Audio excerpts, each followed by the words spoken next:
తెలంగాణ ప్రజలకు బీఆర్ఎస్ సంక్షేమ పాలన అందిస్తుందన్నారు మంత్రి కేటీఆర్. నిజామాబాద్ బీబీపేటలో రోడ్ షో నిర్వహించిన కేటీఆర్ బీఆర్ఎస్ తోనే ప్రజా సంక్షేమ పాలన అందిస్తుందని అన్నారు.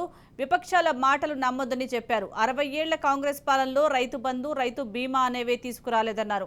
కేసీఆర్ లేకుంటే ఈ పథకాలు ఉండేవా అని ప్రశ్నించారు. బీఆర్ఎస్ మూడోసారి అధికారంలోకి వచ్చాక రైతులకు 16,000 అందిస్తామన్నారు. వృద్ధుల పెన్షన్ పెంచుతామని చెప్పారు. తెల్ల రేషన్ కార్డుదారులకు సన్నబియ్యం అందిస్తామని తెలిపారు. మంచిగా చేసిన కేసీఆర్ కాదని ఎవడో ఎలా మళ్ళీ వచ్చి ఇష్టం వచ్చిన మాటలు చెప్తే ఆగమైదామా ఆలోచించుండ్రి. అయినా కాంగ్రెస్ వాళ్ళు ఏమైనా కొత్త వాళ్ళు మనకు 55 ఏళ్ళు ఆ మొక్కలే కదా. ఇలా కొత్త మొక్కలు ఉండొచ్చు కానీ కొత్త సీసాల పాత సారా సరుకు గదే, కొత్తదేం లేదు. గదే కాంగ్రెస్, గదే పాసిపోయిన కథ తప్ప కొత్తదనం ఏం లేదు. గదే పాత కథ, గదే నీళ్ళు అని ముఖాలు, గదే కరెంట్ అని ముఖాలు. మళ్ళొచ్చి వాళ్ళు ఎగిరిగిరి పడుకుంటా ఎకసెక్కాలు చేసుకుంటూ మాట్లాడుతున్నారు. ఒకడేమో 3 గంటల కరెంటు చాలంటాడు, ఇంకోడేమో రైతు బంధు దుబారా అంటాడు. రైతు బంధు దుబారా అనట.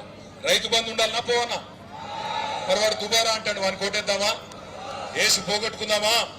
ఇంకొక మీద ఉన్నాడు, నిన్న మాట్లాడుతుండు బట్టి విక్రమార్క. ఆయన అంటాడు మళ్ళా కాంగ్రెస్ కోటేయి గుద్దుండ్రి, గుద్దితే మళ్ళా పట్వారీ వ్యవస్థ తీసుకొస్తా అంటుండు. పట్వారీ వ్యవస్థ కావన్నా ఊళ్ళో మళ్ళా పట్వారీ వ్యవస్థ కావన్నా రైతులు ఆలోచించాలి. పట్వారీ వ్యవస్థ మళ్ళా కావాలంటే ఏమవుతుందో నాకంటే బాగా మీకే ఎరక. నేను మిమ్మల్ని ఒకటే అడుగుతున్నా, ఏమన్నా సమస్యలుంటే మనది మనం చూసుకోవాలి, మనది మనం పరిష్కరించుకోవాలి. ఇలా తెలంగాణ మీద కేసీఆర్ కుండే ప్రేమ, తెలంగాణ గురించి కేసీఆర్ కుండే సోయి రాహుల్ గాంధీకి మోడీకి ఉంటుందా? ఇలా కాంగ్రెస్ వాళ్ళకు బీజేపీ వాళ్ళకు బీఫామ్లు ఏడిస్తారు, టికెట్లు ఆడిస్తారు. వాళ్ళకి రేపు ఏమైనా సమస్య ఉంటే ఎవరికి చెప్పుకోవాలి? రేపు వాళ్ళకి ఎప్పుడైనా ఏమైనా కొత్త పాలసీ పెట్టాలి, కొత్త ఆలోచన చేయాలంటే ఎవరిని అడగాలి?